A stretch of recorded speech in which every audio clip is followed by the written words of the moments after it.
Praise the lord. యేసుక్రీస్తు వారి పరిశుద్ధమైన నామంలో మీ అందరికి వందనాలు శుభాలు తెలియపరుస్తున్నానండి. దేవుని రెండో రాకల్లో మనం ఎత్తబడేటువంటి గుంపులో ఉండాలండి. మనము ఇక్కడ కానీ విడవబడితే మనము దేవుని బిడ్డలు కాలేము.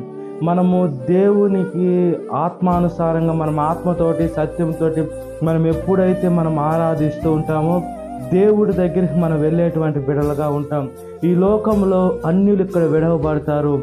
అన్యులతో పాటి బాప్తిసం తీసుకున్న మనము, యేసుక్రీస్తు వారు అని క్రైస్తవులుగా పేరు పెట్టుకున్న మనం ఇక్కడ విడవబడితే మనం బ్రతికిన బ్రతుకుకి అర్థమే లేదండి. దేవుడి రాకడ అతి సమీపంలో ఉంది కాబట్టి మనం భయముతో భక్తితో దేవుడి కోసం ఎదురు చూచేటువంటి బిడలుగా ఉండాలి. ఈ లోకంలో అనేక మంది భక్తిహీనులు కూడా క్రైస్తవులుగా మారుతున్నారు. అన్యులు కూడా సర్వసత్యంలోకి నడుస్తున్నారు. అనేక మంది పూజారులు కావచ్చు, అనేక మంది మనుషులు కావచ్చు, నిజమైన దేవుని తెలుసుకున్నారు. ఆధారాలతో సహా మన బైబిల్లో ప్రతి ఒక్కటి కూడా అబద్ధం కాదండి. సత్యమైన వాక్యం, నిజమైన వాక్యము ఆధారాలతో సహా జెరూసలేంలో ఉన్నాయి. కాబట్టి మనం నిజమైన దేవుని మనం తెలుసుకున్నాం. మనము కేర్లెస్గా ఉండకూడదండి. అందుకనే శోధనలో ప్రవేశించకుండా మెలకువగా ఉండి ప్రార్థన చేయడం దేవుని వాక్యం సెలవిస్తుంది. సాతాను ఎప్పుడెప్పుడు శోధించాలని చూస్తూ ఉంటారు.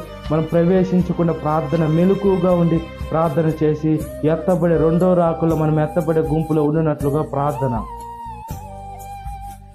మహాపరిశుద్ధాత్మదేవ, మా ప్రియ పరలోకపు తండ్రి వేసి మీ రెండో రాకల్లో మేము ఎత్తబడే గుంపులో మమ్మల్ని జ్ఞాపకం చేసుకోమని అడుగుచున్నామయ్యా. ఇక్కడ విడవబడితే శ్రమలు కష్టాలు చనిపోలేనటువంటి పరిస్థితి వేసే నరకంలోకి వెళ్ళిపోయేటువంటి బిడలుగా ఉంటాం.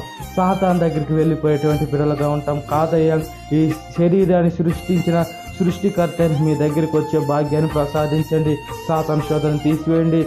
చూసే చూపు, నడిచే నడక, చేసే క్రియ ప్రతి ఒక్కటి ఆశీర్వదకరంగా, దీవెనకరంగా, ఇతరుల మహిమకరంగా, అద్భుతంగా చేయమని, సాతాను శోధన ప్రతి ఒక్క బిడ్డని విడుదల దయచేయమని, ఈ వాక్య బిడ్డను ప్రతి ఒక్క బిడ్డని పేరు జ్ఞాపకం చేసుకొని జనకాలపు దీవెనతో నింపమని నజరేయుడైన యేసుక్రీస్తు వారి పరిశుద్ధమైన నామములో మిక్కిలను తలచిన నా పల్లవుతుంది. ఆమేన్. Praise the lord. God bless you. Have a great day.